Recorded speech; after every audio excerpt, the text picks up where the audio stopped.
Hey, I'm here with my friend Kevin Weinberger coming to us live from Charlotte, North Carolina. How's it going this morning, Kevin? What's going on, man? It's good to see you.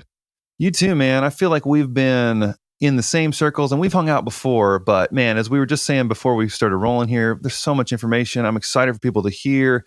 And I mean, you're the man, the myth, the Kevin. So let's jump into this thing. Yuck. There it is. The man, the myth. Dude. Well, you're the legend who can grow plants, real plants in your studio. We were just talking about this before hopping on.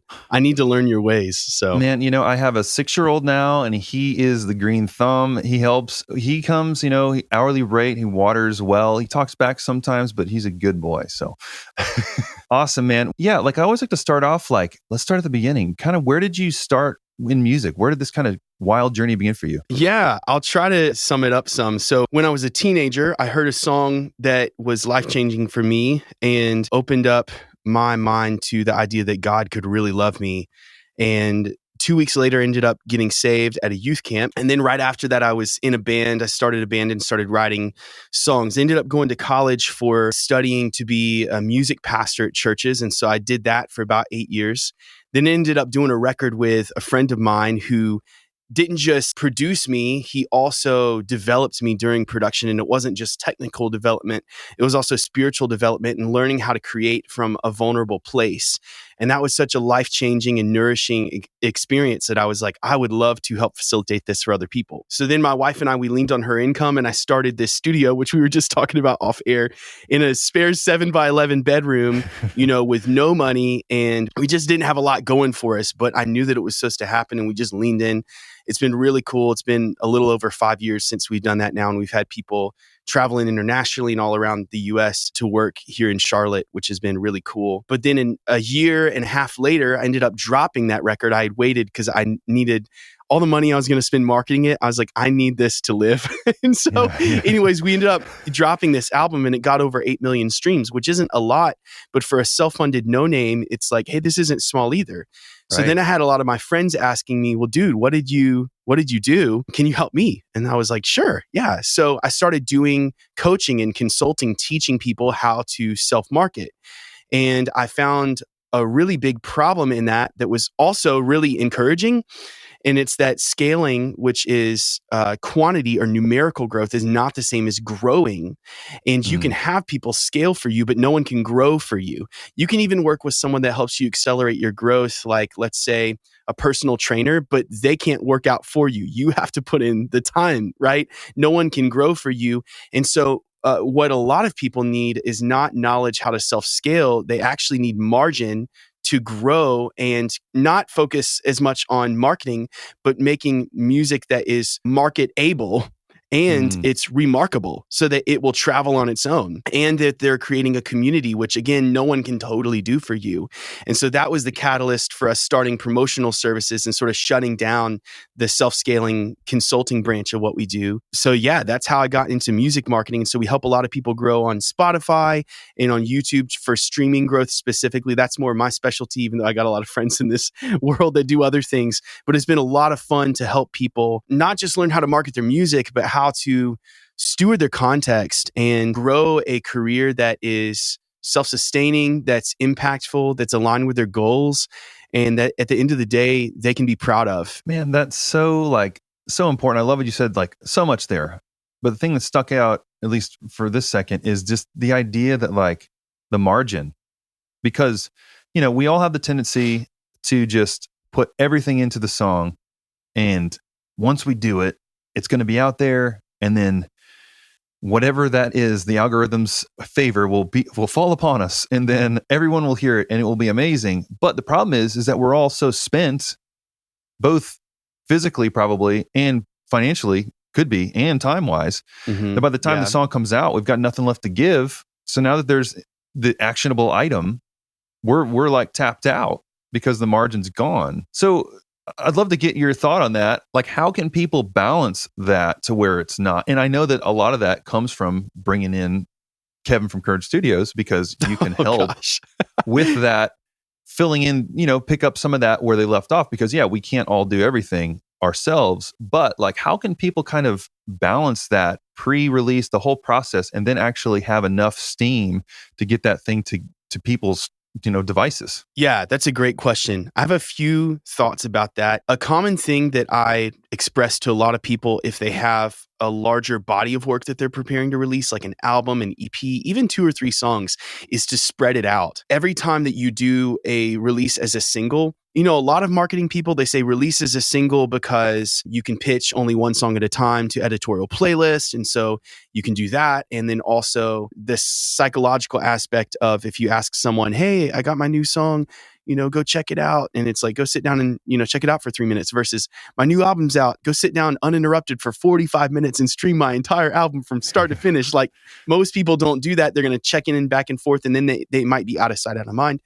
But even outside of that, it's very helpful to have space where you're not thinking, well, how do I get this song and that song? And then there are all these spinning variables, like figuring out, especially if your first release, figuring out your digital distributor, album cover design, making sure that the specs are right for that, mechanical licenses and royalties for your co-writers. And it can just start to be a lot. And then if one thing goes wrong, you can just sort of be thrown for a loop. But the reality is, if you're dropping one single at a time, you're on the shoulders of every single experience. So a lot of times, the inevitable happens that something goes wrong in your very first release because it's your first time and there's so many variables of things you're trying to figure out.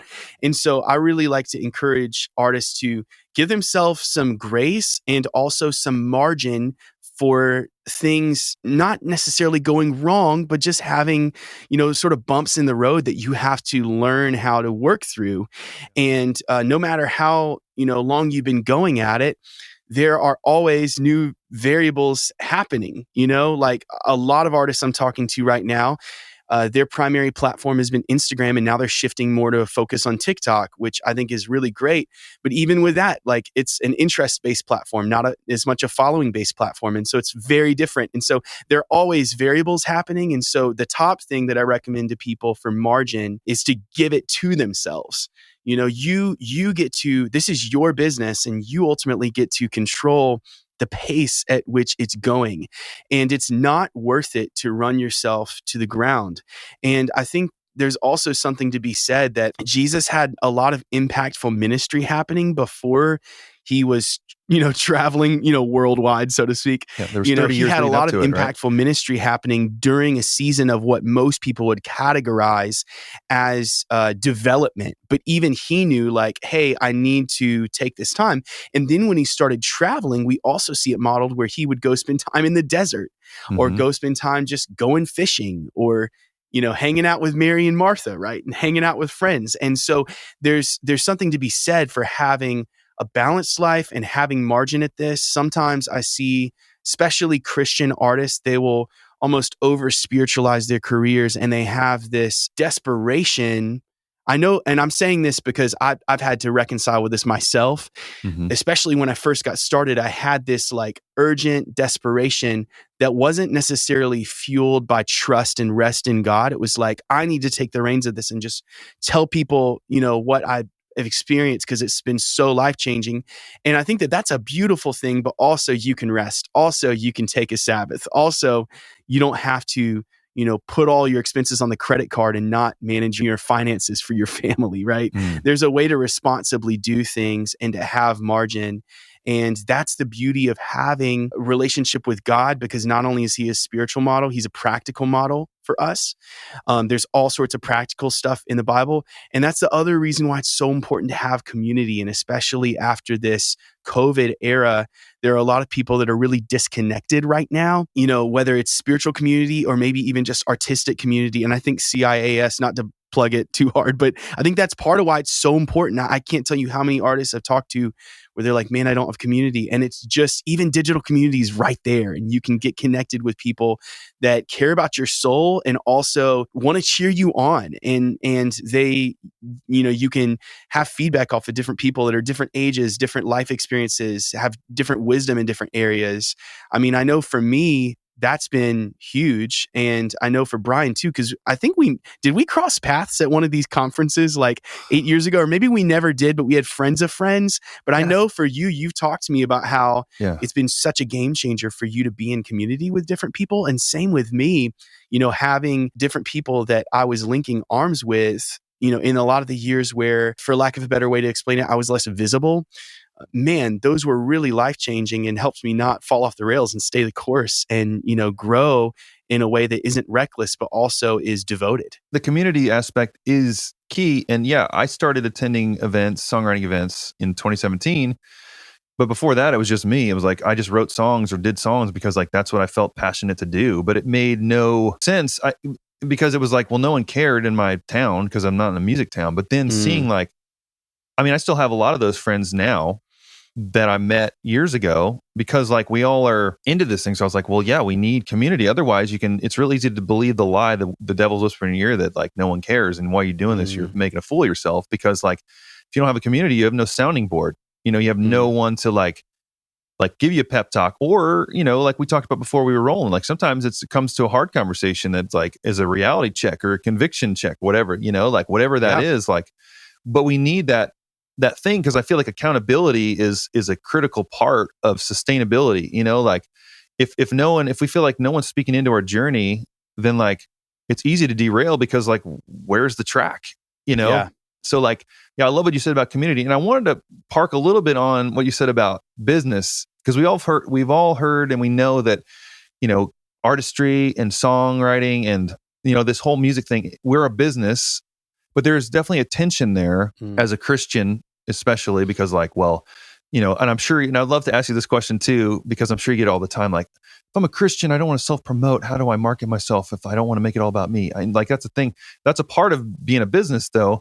But also, like you said, with margin, like a business does have a closed sign, even though I don't put mine out certainly enough, in my own business.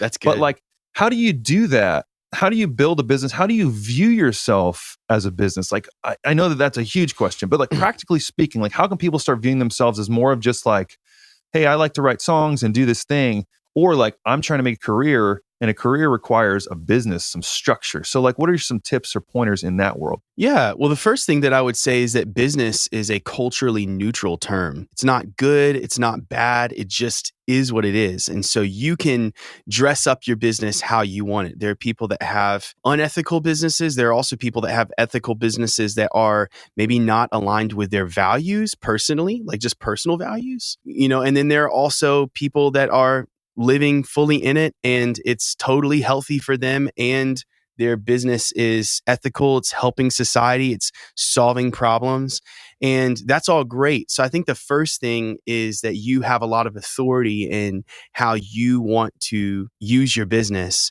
And for me, especially when I started, I was a one-man business. It's very interesting because as you start being a business, it reveals a lot about your personal values and things like that. I've worked with several business coaches that have really helped me. And one of the things that we were talking about off air was that one of the things that he taught me that was a game changer is that there are two types of businesses. One is a sales-based business where the goal is to get the sale. If you can imagine being at a table with someone and one person's at one side and the other's at the other side, and there's like a negotiating contract, in the middle. Yeah. The other kind of business is a solution-based business where the goal is to help people solve their problems. And if you helping solve them is through a service or a product that you have, that's great. If it's through connecting them with somebody else, that's equally a win for you. And I remember when my business coach first told me this, and I was like, well, man, I don't know. Like, I don't want to just do humanitarian work. I'm not like a nonprofit. Like I have to make money for the sake of my family. Right. But he really challenged me on that and was like, well, is that something that first off, is that something, do you really mean that? Like, is that something that you really want? Cause he sort of called some BS there for lack of a better way to explain it. And so I spent some time and I was like, man, no, I really do want to help people as much as I possibly can. There's a spiritual component to that. And just even apart from that, like that's just sort of my personality. I want to help people. And so we changed some things in my business to reflect that. And what I found is that my business grew a lot as a result of making it about serving people, about helping people. And I also think that that's a lot more of not to try to over spiritualize it or dress it up in that, but I think that that's a lot more of a model that Jesus is after, Obviously, you got to charge for your services. It's important that you're doing that. Like you as a producer and, all the different things that you're doing, you have to charge for that but you don't need to feel shy about making a profit either. And there's nothing that's ungodly about that. In fact, you can use those resources to, give at your church and give to different things you believe in and bless people. And that's really important. I think another thing too that's really powerful is in Revelation, it says, we will overcome by the blood of the Lamb and the word of our testimony. And so practically speaking, your testimony, your story of what God's done in your life matters. Whether you're someone that's notable and visible, or whether you're someone like the woman at the well that Jesus met with, and she just couldn't help. She wasn't super highly thought of in society, but she just had to share what God did. And that's really important. In the process of doing my album, which is called Courage, and that's sort of what founded Courage Studios, I was learning a lot about courage. And the Latin root of courage is cor. It means heart. And the original definition was like to speak one's mind by telling one's whole heart. So it was a lot less about being heroic and more about being seen. And I realized during the process of learning courage that part of the reason I didn't totally feel or receive being loved by God is because I didn't receive being known by him. And the wall to that is I didn't really receive being fully seen by him because I was ashamed of different things in my life. And as I started reconciling those things, writing with my producer and allowing myself to be more deeply seen by God, even though he fully sees, but putting that out there, God started changing my life. And that's really what is a huge part of the catalyst for why I named this studio Courage Studios. Originally a production house, now doing marketing. Is our prayer, our vision for this is that people would have a safe place, a sanctuary to allow themselves to be seen by God and receive their seenness, his knowledge of them, and his rich, full agape love, and that would just transform their lives. And then they would go out and share the testimony of what God did, which is not dismissing you out of the equation. It's not just who God is, it's what God did in your life. And so this really matters. And I would even venture to say that if you're dismissing your part of the story and getting your story out there as a business, as an artist, you're almost dismissing the beauty of what God did. And so there's something precious and unique about each of your stories. And that's why it's so important as you put your stuff out there and you're spending your 9 to 5 for some of you, others you're 10 p.m. to 2 a.m. after the kids are down, but you're spending your time in this business sharing something that is important to you because you don't want to waste time. You want to share something that means something to you. And unless the Holy Spirit for some reason is saying, hey, not right now, as far as I'm concerned, you really have the green light to lean into that and share what's important to you and get your music out there and, see that other people are going to overcome by the word of your testimony and, lives are going to be changed as a result. That verse in Revelation, it doesn't say you will or I will. It says we will.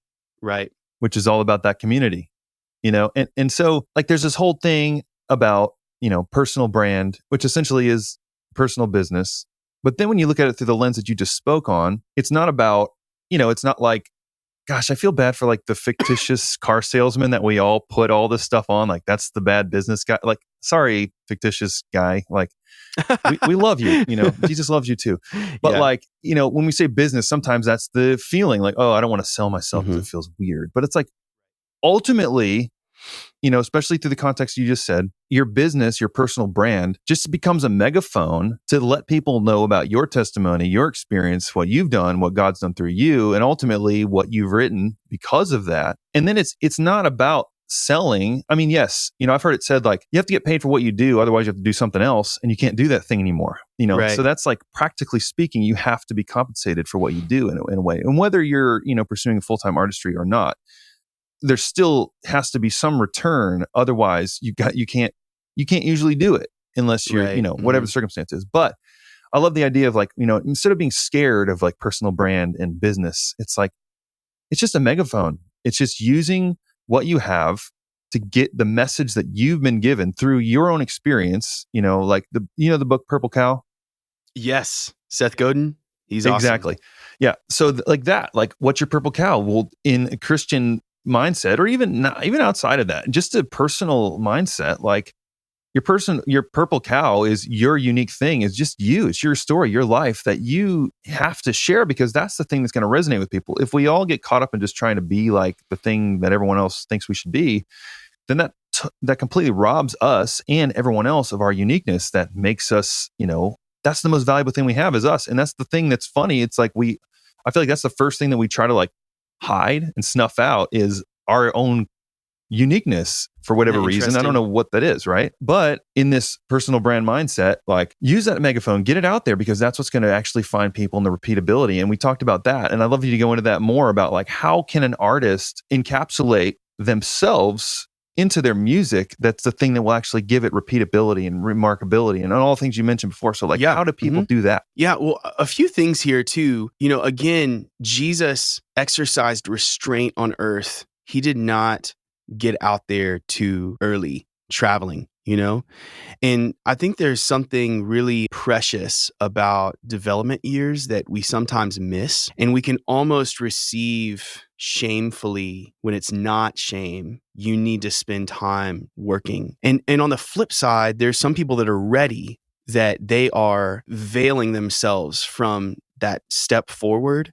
And so I think the Holy Spirit is so important to guide in that, and also having the affirmation of a few really wise people. The proverb says there's wisdom in counsel. And so it's really important to have that. The top two goals that I see for artists out of why they're making their music is either self-expression or it's connection. And neither of these are more noble than the other, I think about when Mary was told that she was going to, bear God's son, and she just pondered all these things in her heart. I love that the Bible chronicled that, because sometimes we just have moments where like life's just really sweet or life's really hard, and we can express, or just it's mundane or whatever, and we can express that and have this as this precious thing for God and for ourselves, or maybe for a few people. And that's a really amazing thing.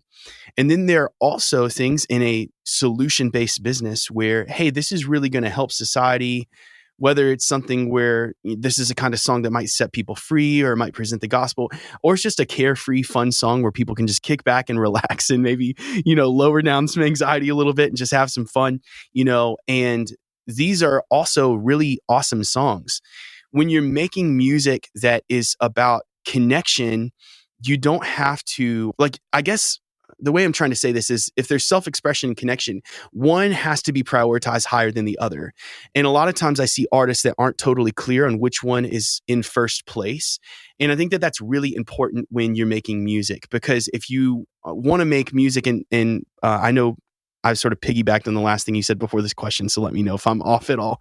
But before this, you want to make music that is, marketable and travelable, and it's something that people are going to want to relive, to re-experience, to re-stream, re-experience at your tour date, re-experience, as a shirt that they're wearing, with your messaging. You want to have that stuff. And one of the biggest things that I've learned in marketing, hundreds and hundreds of songs at this point, is that a great song is not the same as a right song. And sometimes there are certain songs where it's like, this quality is wonderful, but something about this isn't, there's some hindrance to it resonating with more people. And if your goal is self-expression, then you can receive that hindrance and be like, okay, well, that's sort of irrelevant to my goal of self-expression.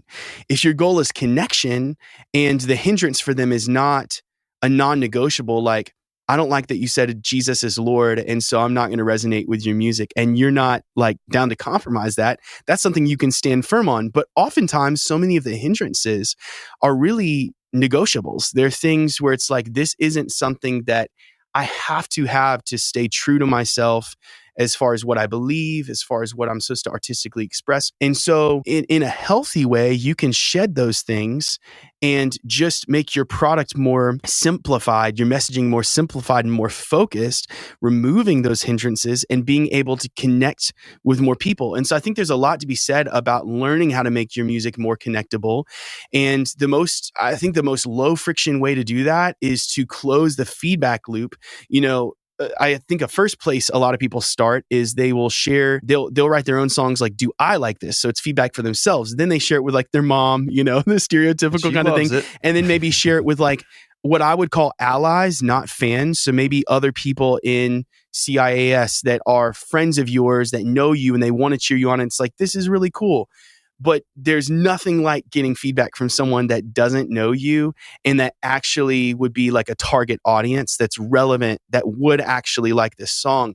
And when you can find those things that, hey, like, there's some aspects I really liked out of this. Some of it was something that sort of buckled me a little bit from wanting to engage more. That's so powerful to be able to find ways to shed those things to make your music more connectable. And gosh, is that totally shifted things for me as a songwriter and producer, in addition to marketing music, learning how to make music that's more connectable.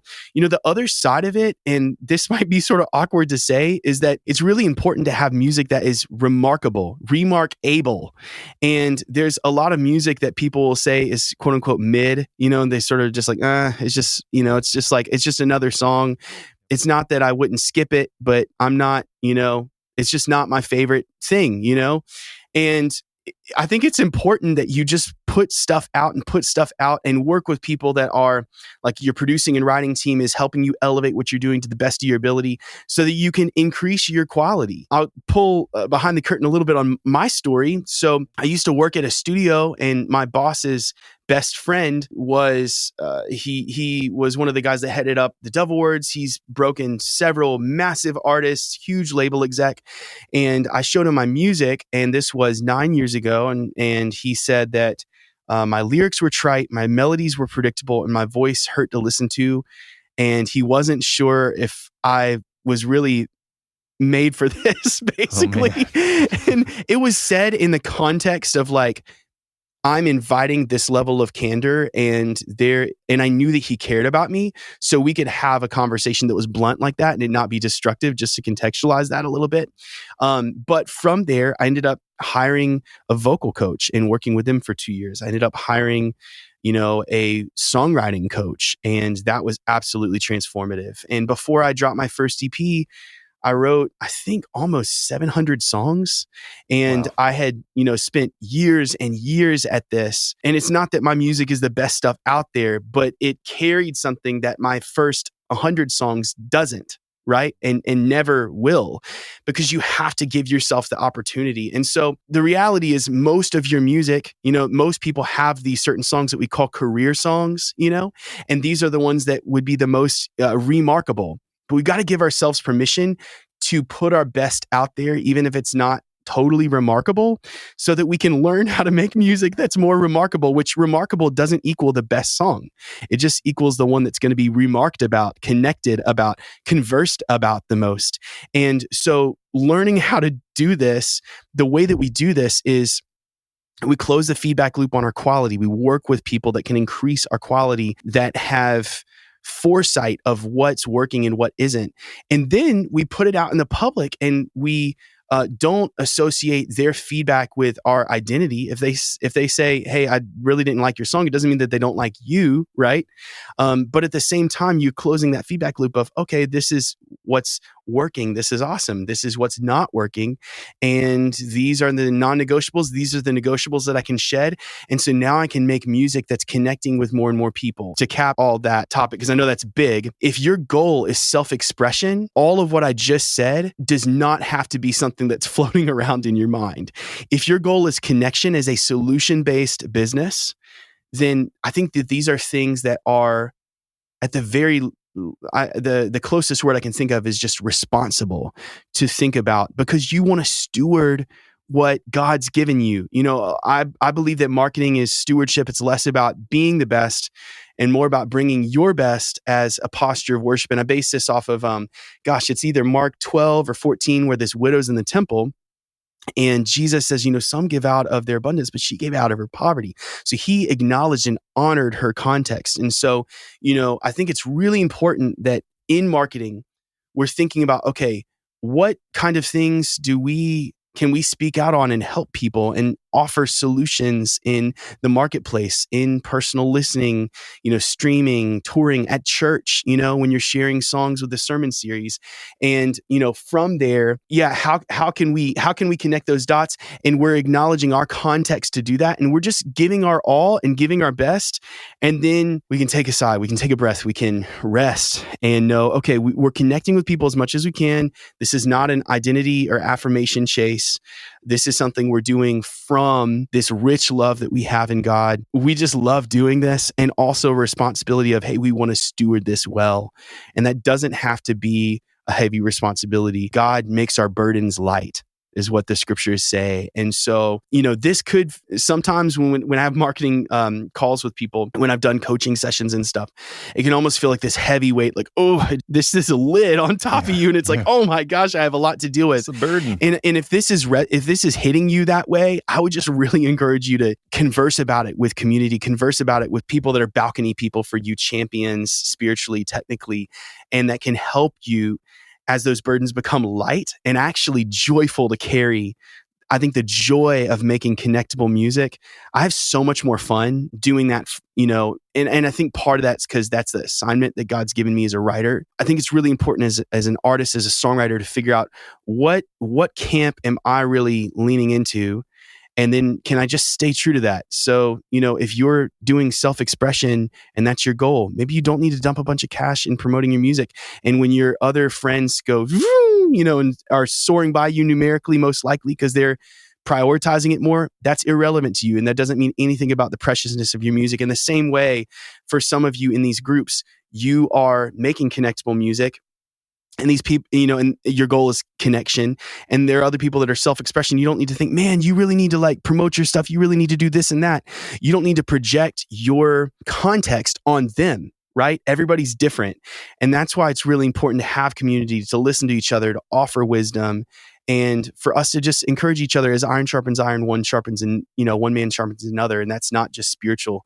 This is also, technical and practitioner based. Yes. I mean, figuring the distinction is sort of like the step one. And how do you do that? You just do it by doing it. Like you said, if you are doing it for the art, if you're painting just for the joy of painting, then it doesn't matter what happens to it. And it can almost seem like, oh, well, you don't really care. It's more self-serving. And that's not it at all. It's just, if you get lit up by creating and looking at your painting and that's all you need, for one, that's pretty awesome, because I would almost feel like that's a bit more rare. I could be off. I feel like a lot of us do like the idea of, chasing making the impact and getting the community and getting reach, but there's a lot of weight and there's a lot of responsibility and there's a lot of things to do in that. But I love what you said too, is sure, it happens. But in most cases, your remarkable song is probably not going to be song 1 or 2 or 258, whatever. It comes through. It's like the Ed Sheeran quote, like, songwriting is like a pump. At first it's just mud, but if you keep letting the water come out, then eventually you get to the clean water, and then eventually your streams of clear water, and you're good. But there's a lot of mud in the way of that. So, just doing that, and I love this is probably the songwriter in me, but I love the idea of like remarkable and marketable is in the same word. Right. So like, I love it for you too. I mean, I know people, and obviously I'll link all this stuff below, but like, kind of like talk through your process. Like if somebody, because I know I've personally, experienced what you do, and my song has done great that we've done. I've got another one. We'll talk about that after, coming up soon. But like, what happens when somebody's like, okay, I feel like I have a song that I really want to get some, reach on. I really feel like this song deserves to be heard. I understand that just because I write it and release it doesn't mean that they will come. I need some help with that, and Kevin's the man to do that. So like, what is that process? There's all different ways to go about it, but like, how do you approach an artist with their song? A lot of you have songs that are marketable that you may think like, is this something that I can release? Is this something that's marketable? So I've had some times where I'll get messages from people like, do you think that this could market? And it's like, yeah, totally. I think what's more important with that, focusing less on will this song market, just focus on making the best songs that are really impactful to you. You're not creatively regurgitating formulas. You're writing something from the heart, and you're bringing a team around you that's holding guardrails up to where what you come out with is going to be excellent, right? At that point, I have the way that my process works is you fill out some questions, you'll book a call with me, we'll get to know each other. I want to hear about the context of your business. Like we were saying, it's stewardship. And you'll learn a lot about our Spotify process, what we're doing, YouTube process, and the things that are involved in that, which is a really cool thing to do. And then I'll answer any questions that you have. Essentially, from moving forward, make a purchase and do all that kind of stuff. Once we've got the song, and because people may not know, what does marketing mean? Yeah, what does that even in 2022? Is it like right. a billboard? I'm not saying that people don't realize the digital, but what is that actually? What happens to market a song in this kind of current musical climate? Okay, yeah. Let me maybe take a step back and say a principal thing. There are 3 types of traffic that you can have. There's hot traffic, there's warm traffic, and there's cold traffic. Just to oversimplify this for the sake of brevity here, hot traffic is you know them, they know you. Warm traffic is almost like a friend of a friend. And cold traffic is you don't know them and they don't know you. What a lot of people do when they're marketing their music is they will drop a song, upload it through CD Baby, DistroKid, TuneCore, whatever it is, and then they'll make a singular post on Facebook, Instagram, whatever. Hey, my song's out. Go check it out. They might text a few close friends, and then, the algorithm sends it out to a portion of their audience. And, some of your friends check it out that are allies and cheering you on. They've never really heard your music, so they may not be a fan of it, but they're going to stream it anyways because they care about you and they're excited to hear, your journey. And then a few of them might share it, and then it trickles out the audience size that reached. It just trickles out really, really fast. And so I think what's super important when you're doing a release is to do cold traffic marketing. Now, there are multiple ways to go about this. Obviously, some of them are in person, right? Like you can do tour dates in person. People don't know you, but they're just coming because there's an event at their church and they heard that you're coming or whatever. And there are things that are more traditional marketing, like a billboard, like you were saying, a minute ago.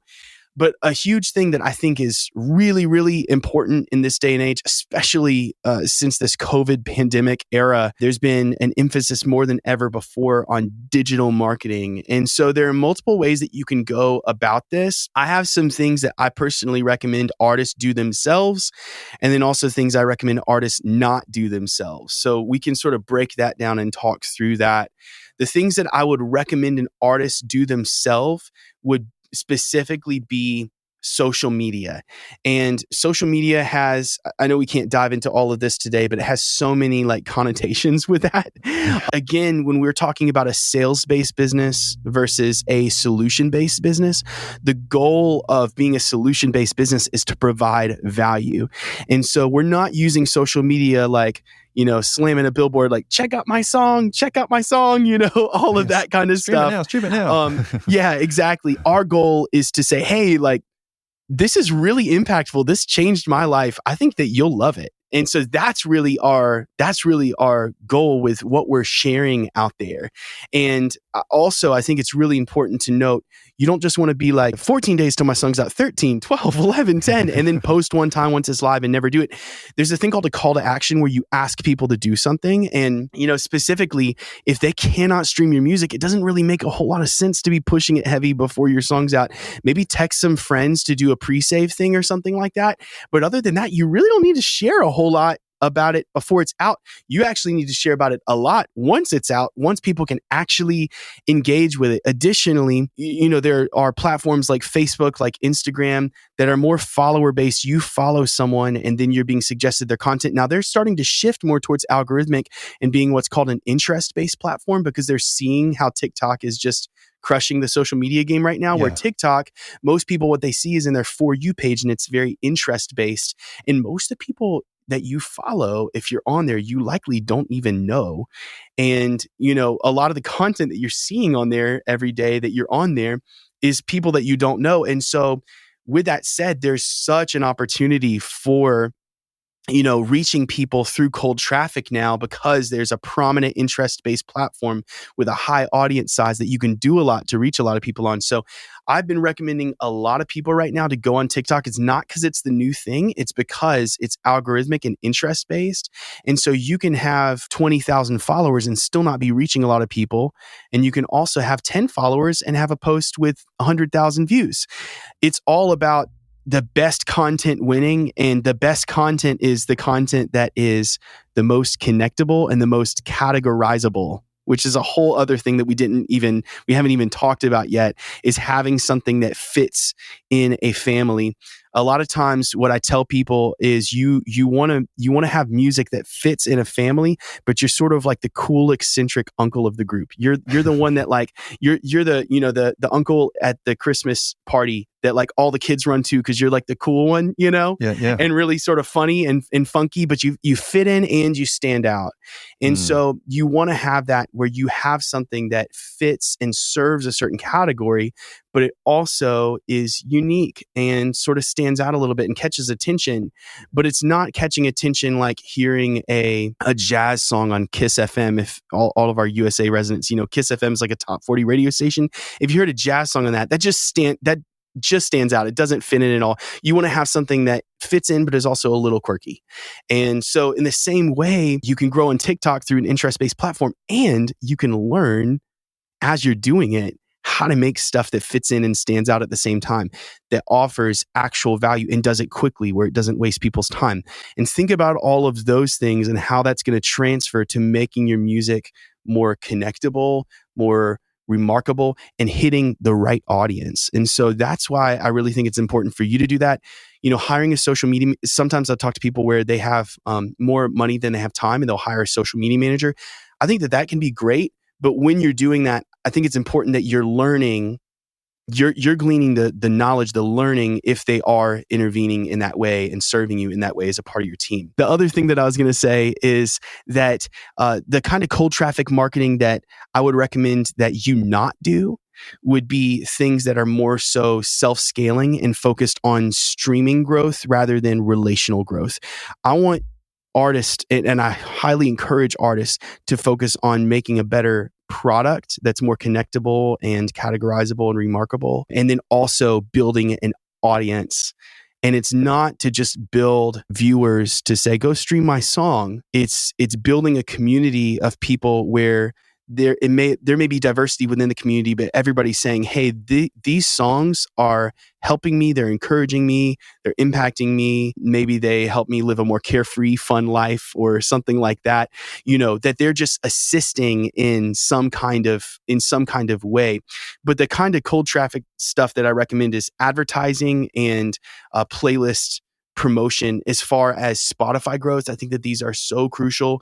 Now there are other, and those are two services that, Courage Studios, my company, offers. Now there are other things you can do, like there are people that do editorial playlist pitching. There are things that you can do like PR, podcast interviews, and people getting you hooked up with that. I mean, there's such a long train of stuff that you can do in that space. But where I recommend a lot of people start at first is playlist promotion and pitching. And the reason why I like that so much is the closed feedback loop of actual feedback from actual people, figuring out what's working and what isn't.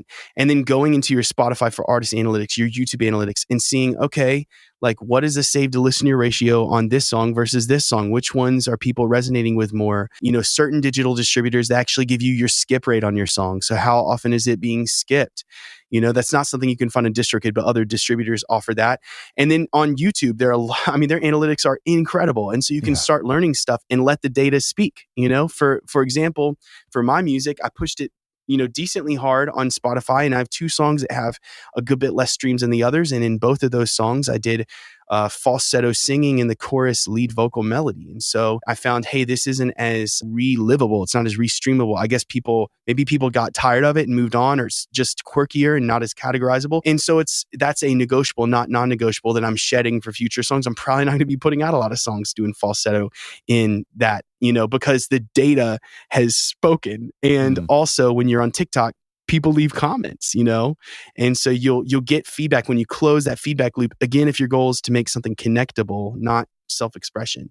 You can use this all to your advantage and be growing numerically on Spotify, YouTube, all these streaming places without getting so deep in the weeds there that you're unable to write better songs, get deeper with yourself, and learn how to express things that are more impactful to your heart, more and more meaningful, and just making your product better and connecting with more people relationally, online. Is that all making sense? Is that tracking? Oh man, so good. I'm not the only one. Somebody just said so good in the future who just listened to you say that. That's awesome. And so I wanted to say this too, like it can be easy to dismiss social media because like, I don't have time for that. It's stupid. I don't get it, But Right. like, I want to say like, especially with the attention to TikTok, like the songs that are the top of the charts, like the music charts are the top sounds on TikTok right now. A Like this lot has of them, never yeah. happened before where like it matters. And the thing that's beautiful about it is like what Kevin's saying is like, it's you can do a 15-second video on your phone like by yourself for free 20 times a day if you wanted to, and you can reach millions of people. Now you might only reach tens of people. Amazing. But you could reach millions of people. It's possible in a way that has never been before, where in the back in the day, unless you have a record deal and you've got millions of dollars being poured into you, really just a loan from a record label that you got to pay back, like then you get exposure. But now you just need a phone and the truth. Like what was it? You need 3 chords in the truth. Now you need 3 chords of the truth in a cell phone, and you could do it. That's amazing. I've never heard that. I would say one other thing just to interject on that too. I have several artists that are doing really well on TikTok, having conversions, having traffic come over. And so, yes, amen to all of that stuff. But one of the things that I would say that's really important is that instead of just making a song a sound, having it where the actual video is about your song is really important. And you can do this in a relational way. Like I know of an artist that he recently had a baby, and it was this song that wasn't saying like, baby, I love you in the song, but it was saying like, I'll take care of you. I'll be there for you. And he's like, yeah, I actually wrote this song about my baby. And then he was holding I know people have different views about holding or having a child on the screen. So we won't dive into all of that, but he had his baby and he was singing to his baby. And a lot of people resonated with that because it was shared in a relational way. Now, you have to find ways, and the song was like just heartwarming and offered like a value. And so you got to think about what kind of value am I giving? I'm not just trying to say, have a song out, go check out my song. And you're not, it's almost like if you have a bunch of stuff on the table and you've ever spread your arms around and then just sort of pull them in like a funnel. I don't know if some of y'all watching on video might see this, but as far as your stuff, you want to pass it on. You want to push value out and attract those people that are going to have shared connection, shared impact, because you're sharing things that have impacted you. It's hard to sell something that you don't believe in, and I think that gets to another thing too. If you're having shyness or bashfulness, I'm an introvert through and through, so I understand this. But if you're having shyness about putting your music out there, I think it's important that you spend some time processing. Is that because what part of that is, if any, is because of some insecurity that's not founded on truth? What part of that, if any, is based on confusion of how does this translate to value for others? And then what part of that is just because my product is not ready or this song isn't right? I think it's important to ask these things, and you can do it in a way that's not self-deprecating and actually is valuable. And then what you'll find is the content that you're putting out online, whether it's musical, whether it's relational on relational media or social media, it's going to inherently have probably more thoughtfulness and have more value to whatever targeted audience you're trying to reach. Yeah. And then the only way to really get there is by doing it a bunch, right? Yeah. You don't get the data in YouTube to know if falsetto songs aren't resonating as well unless you have a bunch of songs out there and you can kind of read through the numbers, And that can be difficult because that feels cold. It's like, I'm analyzing my baby, Yeah.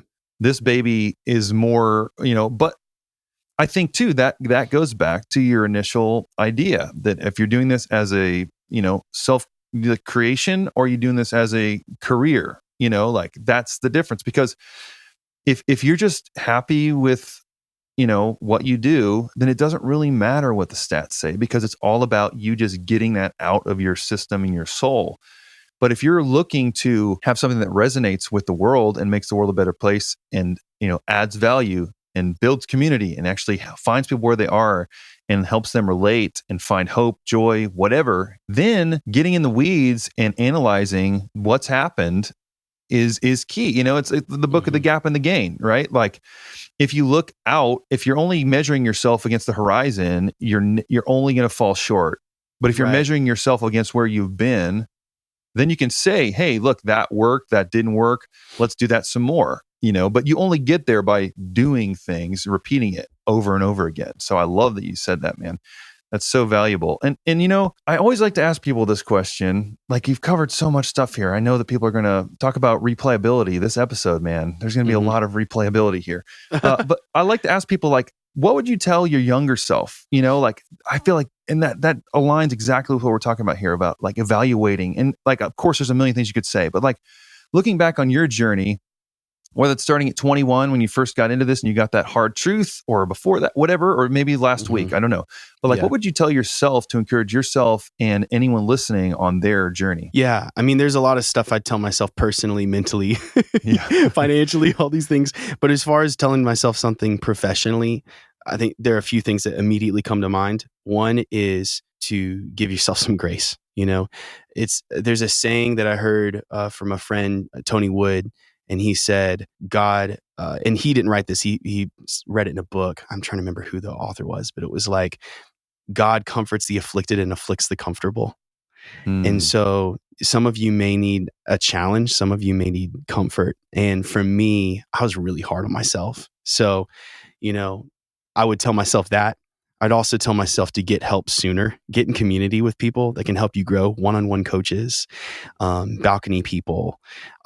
In balcony people, I'm saying people that are farther along in their journey than you are in yours, in any kind of capacity that is important that you're focusing on growing in.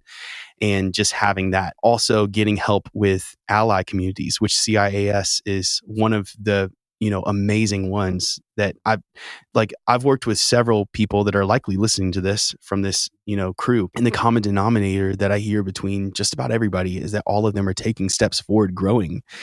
And I don't hear about that as often with people that are not in community. And so I would say, get help sooner, get in community sooner. Don't be so hard on yourself. Recognize the preciousness of the season. I think sometimes you'll hear people, like I used to hear in conferences a lot, people would say like, enjoy the journey or something like that. And I'm just like, this part is sort of crappy, like I'm not totally, seeing everything I want to see and this and that. And so maybe piggybacking on that, but having more, even more specific piggybacking on that is that this portion of your journey is precious. And just because, a great song is not the same as a right song. If you have a song not resonating as much as another song, it doesn't mean that it's any less precious. It says, I'm going to botch this verse, but it says, that the world looks at appearance, but God looks at the heart. And so are you loving God with all your heart, soul, mind, and strength? Are you loving your neighbor as yourself? Do you have these core things together? Now, that doesn't mean if you have that together that you can then dismiss if God's calling you to do a business. It doesn't mean that, Jesus didn't have to learn how to teach with excellence and charisma and whatever his personality manifested as a human looks like, that would literally lead people to try to swim across an ocean to go see him speak again. It doesn't mean that you don't lean into your craft, but I do think that it's really important that you recognize the preciousness of this season. God can operate to build his kingdom apart from how excellent your song is. And so let that give you relief, but also not get you off the hook, because if God's called you to do this, the dichotomy, almost the other side of that, is you got to lean in and just stay faithful. One thing that immediately just came to mind that I wouldn't have told my younger self, because maybe I would. I just learned this like a couple weeks ago. That's still your younger self though. Yeah. The parable of the talents. Yeah. A lot of people, when people ask someone, what would you say for someone who's faithful? A lot of times we associate faithfulness with like loyalty. But in the parable of the talents, we see that faithfulness was actually not bearing your talent. Faithfulness was multiplication. It wasn't loyalty. It wasn't just staying the same. And so, for some of you that are listening to this, maybe God's encouraging you right now to take a step forward in faith, because, you have to have those years of faithfulness. Fruit is like, I have, a pear tree in my backyard and an apple tree in my backyard, and those don't bear fruit all year long. I still love going out and seeing the trees. I think they're beautiful in the winter when it's all just, a bunch of branches, but, they're no less precious, but they're in a different, they're in a season of not bearing fruit that is visible, but they're receiving nutrients and they're growing, and they have a canvas for fruit to bloom and blossom from, because they have that foundation. So whatever season you're in, it is precious. Just stay the course and do it in community and with God, frankly, so you don't lose yourself in the process. And you keep first things first. I love that analogy with the trees. I mean, yeah, in the seasons where we don't see the fruit, we don't have the songs, if the fruits are the songs, but like those, for one, a lot of times those seasons are a lot shorter and they happen a lot less frequently. The actual fruit bearing parts, the parts that happen constantly, is the root system being strengthened, things that are unseen. But that's what bears more fruit and potentially more frequently, but the root system has to be there. But all of that stuff happens under the ground when no one sees, but God sees that. So man, that's so powerful. I love that. I'm so glad that you that brought to your mind to share that. Well, dude, this has been amazing. I knew it would be, but this is so fun. And before we go, awesome. I like to have people let people know how they can connect with you. I mean, I send people your way all the time, but where's the best place to find you and to set up a call with you? Yeah. So my business, I'm Kevin Weinbarger. And if you want to check out my artistry, by the way, you can just search Kevin Weinbarger on Spotify or YouTube. But if you want to work with me specifically to help you outsource your scaling so that you have more margin to invest into growing, we offer services in Spotify promotion as well as YouTube promotion. And so you can go to couragestudiosonline.com. You can also look us up on, Facebook and Instagram. Actually, we're going to be rolling out a TikTok soon. So we don't even have that yet for Courage Studios. So, if you want to look up Courage Studios on TikTok, you'll likely find it. I'll put it in the footer of our website. We're going to be launching that in the next few weeks, most likely. And so you can be one of the early ones there. But in general, if you're just wanting to have services and stuff, hit me up there. You'll answer a few questions. You'll book a call, and we're going to actually get to know each other on like a video call, just like Ron and I are having, or a phone call, and get to know each other, hear about the context of your business, and help you figure out what the next steps are for you. It's great, man. Yeah. And I'll link all that stuff below. And then when the TikTok drops, I'll put the links below too in the future. So that'll be awesome. Yeah, man, before we go, I want to pray for you before we go. So man, God, thank you so much for Kevin. Thank you so much for his heart. Thank you so much for his stewardship of this journey that he's been on with his family and leading, and just feeling like this is what he's here to do. And the passion and joy that comes through him is it's incredible. It's inspiring. And I know that it has impact, eternal impact, both now and in the future, as people's, just beyond people's music, just the pastoral aspect of pouring into people, encouraging people, and letting them know that, what we're doing here, it matters. It's more than just a song. It's more than just a hobby. It's more than just something that makes us feel good. This is something that has real eternal value. And as this community continues to grow, Lord, I continue for elevation of his platform. I can pray for renewed and elevated creativity and inspiration in his business, so he can figure out how to serve people even more than he already is, God. And just take care of his family and enjoy his life with his family in the process, God. It's so exciting to just be a part of all that you're doing in 2022 and beyond through this group of indie artists and music makers, God. And we just thank you for this team, this crew that you put together as we build the kingdom with each other, through each other, and ultimately to bring you glory. In your name we pray, amen. Amen.